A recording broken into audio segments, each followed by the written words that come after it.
अथाष्टचत्वारिंशः सर्गः।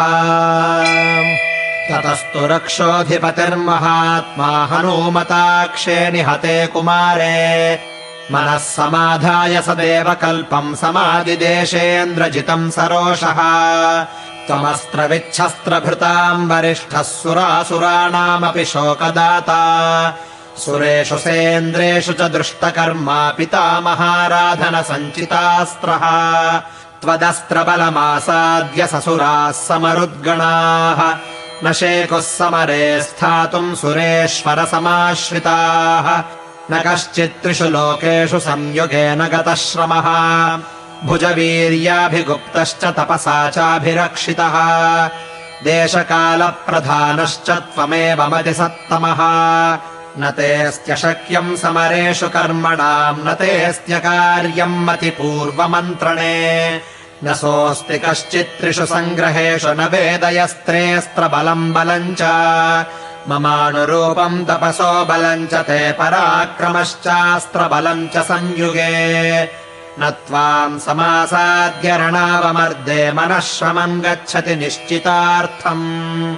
निहताः किङ्कराः सर्वे जम्बुमाली च राक्षसः अमात्यपुत्रा वीराश्च पञ्चसेनाग्रगामिनः बलानि सुसमृद्धानि साश्वनागरथानि च। सहोदरस्ते दयितः कुमारोक्षश्च सूदितः न तु तेष्वेव मे सारो यस्त्वय्यरिनिषूदना। इदम् च दृष्ट्वा निहतम् महद्बलम् कपेः प्रभावम् च पराक्रमम् च।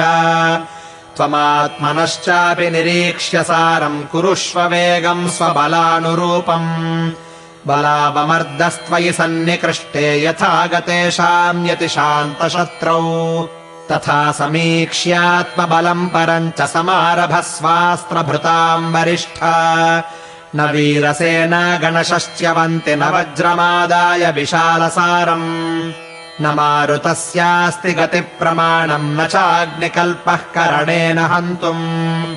तमेवमर्थम् प्रसमीक्ष्य सम्यक् स्वकर्म साम्याद्धि समाहितात्मा स्मरंश्च दिव्यम् धनुषोऽस्य वीर्यम् व्रजाक्षतम् कर्म समारभस्व।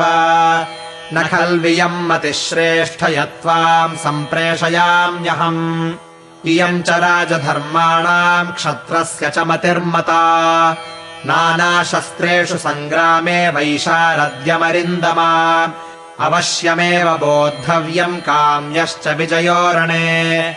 ततः पितुस्तद्वचनम् निशम्य प्रदक्षिणम् दक्षसुतप्रभावः चकार भर्तारमतित्वरेण रणाय वीरः प्रतिपन्नबुद्धिः।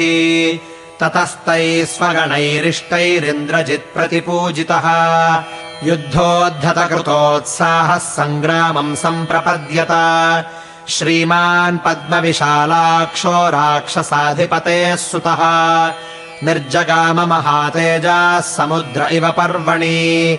सपक्षिराजोपमतुल्यवेगैर्व्याघ्रैश्चतुर्भिः स तु तीक्ष्णदंष्ट्रैः रथम् समायुक्तमसह्यवेगः समारुरोहेन्द्रजिदिन्द्रकल्पः। सरथी धन्विनाम् श्रेष्ठः शस्त्रज्ञोऽस्त्रविदाम्बरः रथेनाभिययौ क्षिप्रम् हनूमान् यत्र सोऽभवत् स तस्य रथनिर्घोषम् ज्यास्वनम् कार्मुकस्य च निशम्य हरिवीरोऽसौ सम्प्रहृष्टतरोऽभवत्। इन्द्रजिच्चापमादाय शितशल्यांश्च सायकान् हनूमन्तमभिप्रेत्य जगामरणपण्डितः। तस्मिंस्ततः संयतिजातहर्षे रणाय निर्गच्छति बाणपाणौ। दिशश्च सर्वाः कलुषा बभूवुर्मृगाश्च रौद्रा बहुधा विनेदुः। समागतास्तत्र तु नागयक्षा महर्षयश्चक्रचराश्च सिद्धाः नभः समावृत्य च पक्षिसङ्घा विनेदुरुच्चैः परमप्रहृष्टाः। आयान्तम् सरथम् दृष्ट्वा तूर्णमिन्द्रध्वजम् कपिः ननाद च महानादम् व्यवर्धत च वेगवान्। इन्द्रजित्सरथम् दिव्यमाश्रितश्चित्रकार्मुकः धनुर्विस्फारयामास तडिदूर्जितनिस्वनम्। ततः समेतावति तीक्ष्णवेगौ महाबलौ तौ रणनिर्विशङ्कौ कपिश्च रक्षोऽधिपतेस्तनूजः सुरासुरेन्द्राविव बद्धवैरौ स तस्य वीरस्य महारथस्य धनुष्मतः संयति सम्मतस्य शरप्रवेगम् यहनत्प्रवृद्धश्च चारमार्गे पितुरप्रमेयः ततः शरानायत तीक्ष्णशल्यान् सुपत्रिणः काञ्चन चित्रपुङ्खान् मुमोच वीरः परवीरहन्ता सुसन्ततान् वज्रसमानवेगान् ततः स तत्स्यन्दननिस्वनम् च मृदङ्गभेरीपटः स्वनम् च विकृष्यमाणस्य च कार्मुकस्य निशम्य घोषम् पुनरुत्पपात शराणामन्तरेष्वाशु व्यावर्तत महाकपिः हरिस्तस्याभिलक्ष्यस्य मोक्षयन् लक्ष्यसङ्ग्रहम् शराणामग्रतस्तस्य पुनः समभिवर्तत प्रसार्य हस्तौ हनुमानुत्पपातानिलात्मजः तावुभौ वेगसम्पन्नौ रणकर्मविशारदौ सर्वभूतमनोग्राहि चक्रतुर्युद्धमुत्तमम् हनूमतो वेदन राक्षसोऽन्तरम् न मारुतिस्तस्य महात्मनोऽन्तरम् परस्परम् निर्विशहौ बभूवतुः समेत्यतौ देवसमानविक्रमौ ततस्तु लक्ष्ये स विहन्यमाने शरेष्वमोघेषु च सम्पतत्सु जगामचिन्ताम् महतीम् महात्मा समाधिसंयोगसमाहितात्मा ततो मतिम् राक्षसराजसूनुश्चकार तस्मिन् हरिवीरमुख्ये अवध्यताम् तस्य कपेः समीक्ष्य कथम् निगच्छेदिति निग्रहार्थम् ततः पैतामहम् वीरः सोऽस्त्रमस्त्रविदाम्बरः सन्दधे सुमहातेजास्तम् हरिप्रवरम् प्रति अवध्योऽयमिति ज्ञात्वा तमस्त्रेणास्त्रतत्त्ववित् निजग्राहमहाबाहुम् मारुतात्मजमिन्द्रजित् तेन बद्धस्ततोऽस्त्रेण राक्षसेन स वानरः अभवन्निर्विचेष्टश्च पपात च महीतले ततोऽथ बुद्ध्वा स तदस्त्रबन्धम् प्रभोः प्रभावाद्विगताल्पवेगः पितामहानुग्रहमात्मनश्च विचिन्तयामास हरिप्रवीरः ततः स्वायम्भुवैर्मन्त्रैर्ब्रह्मास्त्रम् चाभिमन्त्रितम् हनूमांश्चिन्तयामास वरदानम् पितामहात् न मेऽस्य बन्धस्य च शक्तिरस्ति विमोक्षणे लोकगुरोः प्रभावात् इत्येवमेवम् विहितोऽस्त्रबन्धो मयात्मयोनेरनुवर्तितव्यः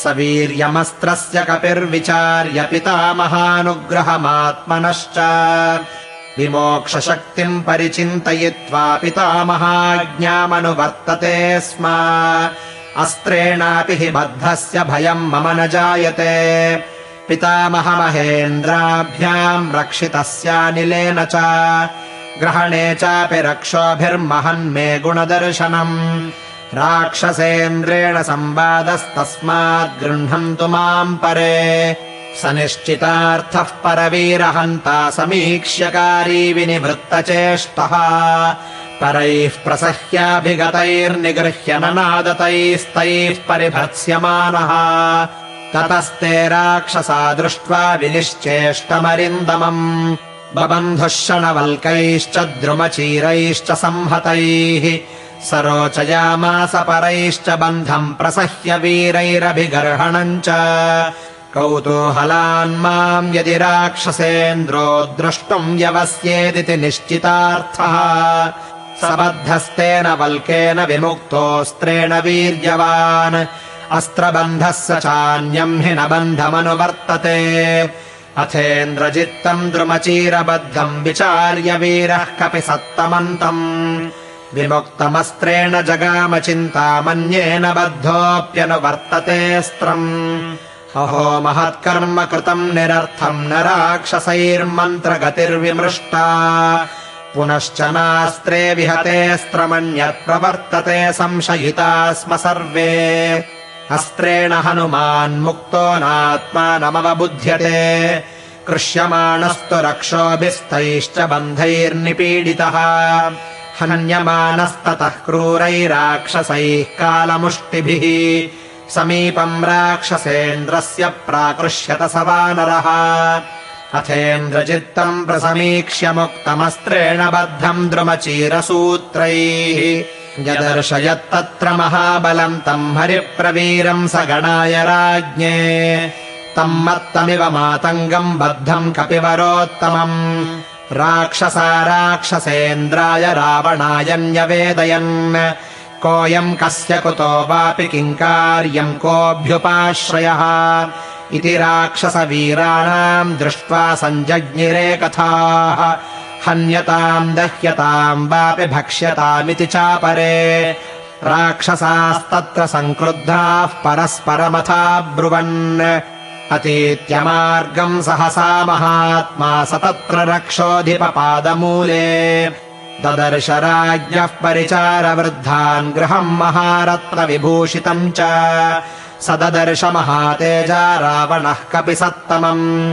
रक्षोभिर्विकृताकारैः कृष्यमाणमितस्ततः राक्षसाधिपतिम् चापि ददर्श कपिसत्तमः तेजोबलसमायुक्तम् तपन्तमिव भास्करम् सदोषसंवर्तितताम्रदृष्टिर्दशाननस्तम् कपिमन्ववेक्ष्य अथोपविष्टान् कुलशीलवृद्धान् समादिशत्तम् प्रति मुख्यमन्त्रीन् यथाक्रमन्तैः स कपिश्च पृष्टः कार्यार्थमर्थस्य च मूलमादौ निवेदयामास हरीश्वरस्य दूतः सकाशादहमागतोऽस्मि इत्यार्षे श्रीमद् रामायणे वाल्मीकीये आदिकाव्ये सुन्दरकाण्डे 48 सर्गः।